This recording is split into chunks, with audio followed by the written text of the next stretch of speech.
হরে কৃষ্ণ।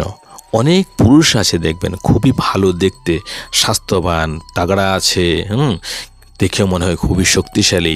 তারপরে যদি বলেন যে ওনাকে একদিন উপবাস থাকতে হবে, একদিন ব্রত করতে হবে, একদিন না খেয়ে পুজো করতে হবে, তাহলে কিন্তু পারবে না। যদি বলে সারাদিন না খেয়ে থাকতে হবে, কারণটা কি? এই কারণটা তারা জানে না।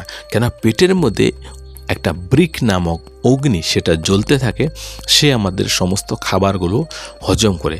এবার শরীরের মধ্যে যদি কোনো জিনিসের কমি থাকে তাহলে কিন্তু প্রচুর পরিমাণে খিদে পায়, এবং খিদে পায় আর খাবারটা খেলে সঙ্গে সঙ্গে সেটা হজম হয়ে যায় খুবই অতি দ্রুত, এবং তারপরে আবার খিদে পায়।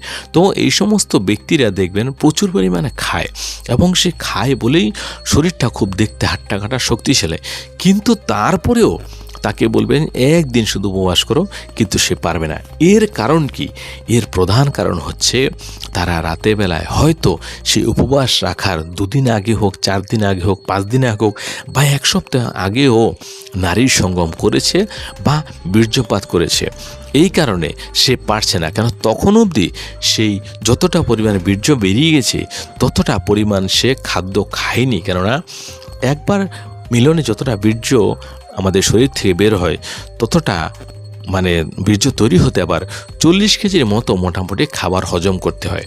এবার মানুষ 40 কেজি খাবার খেতে কারো 6-7 দিন লাগতে পারে, কারো 8-10 দিন লাগতে পারে। ততদিন অবধি সেই ঘাটতিটা কিন্তু শরীরের মধ্যে থেকে যায়, আর সেই জন্য শরীর তখন প্রচুর পরিমাণে খাবার চায়। এই জন্যই যে সমস্ত দেখবেন আপনি শক্তিশালী লোক বা খুবই স্বাস্থ্যবান, তারপরেও তারা উপবাস থাকতে পারে না, তার একমাত্র কারণই হচ্ছে শরীরের মধ্যে বীর্যের ঘাটতি। কেননা বীর্যটা কিন্তু কোনো না কোনো রূপে আমাদের শরীরের মধ্যে আছে, মিলনের ফলে সেটা তৎক্ষণাৎ অগ্নি, বায়ু, জল এবং আমাদের ব্রেন আর হরমোন এই সব কিছু মিলে সেই বীর্যটাকে উৎপন্ন করে এবং শরীর থেকে বাইরে বের করে দেয়, এবং তখন থেকে শরীরের মধ্যে একটা ক্লান্ততা বোধ আসে এবং সত্যি সত্যি দুর্বল লাগে। এবং যতক্ষণ অবধি সেই বীর্যটা পরিপূর্ণ আবার না হয়ে যাচ্ছে, মানুষের পেটের মধ্যে কিন্তু প্রচুর পরিমাণে খিদে পাবে এবং তার একটা দুর্বল অনুভব হবে। আর সেই সমস্ত লোকগুলো যারা নারীর সঙ্গম বারবার করে তারা কিন্তু কোনোদিন উপবাস বা ব্রত করতে পারে না। কেননা তারা খিদেটাই সহ্য করতে পারে না। খিদে সহ্য পারবে কি করে? খিদে সহ্য করার তার কারণ লাগবে। কারণ হচ্ছে এটা নারীর সঙ্গম বা বীর্যপাত।